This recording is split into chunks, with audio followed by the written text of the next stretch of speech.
there are a lot of ways in which you can find out, what they did with you. Just bring somebody with some language skills and you surprise him. I mean, I've been in that situation too, so I think that's a way to do it.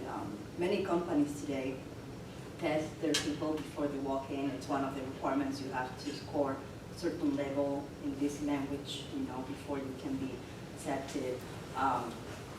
For translations, I've always been tested in this country, so I'm not surprised about that. They always send a sample, we send it out. That's something I try to implement in my department as well. Because, when you're making an investment in somebody and they tell you they do this, this, this, and this, I'm not bad faith or anything like that, but you need to test those skills out. Because, it's very easy to put things on paper, but to show them later on, that's where you need to shine.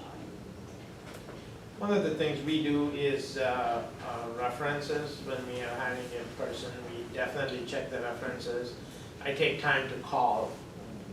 I've called people in Europe just because the candidate was from Europe. I mean, I've called people and I've talked to them to understand. I mean, I'm just not, if somebody just gives me, oh, this is my uncle, that's not the reference I'm looking for. I want to see where they have worked, how long they have worked, and I want to talk to that person personally and see what they are saying.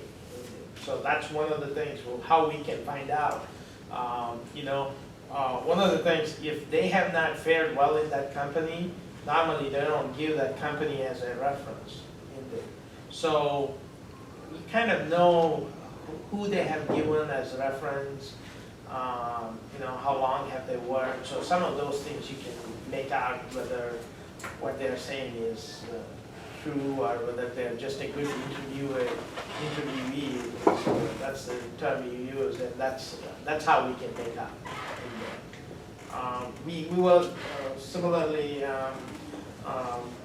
we will ask a scenario and say, how do you handle this situation? And so we definitely go into that depth. And again, most of these days, and I don't know if you would have probably gone into interview. And most of these days, interviews are not just one-on-one interview. You normally have a team of people asking the interviewee. So it's not just one person. So when we are interviewing, we are feeding off of each other, even within our company. One person asks one question, and that'll give me something else for me to ask. So that gives us the information we are looking for.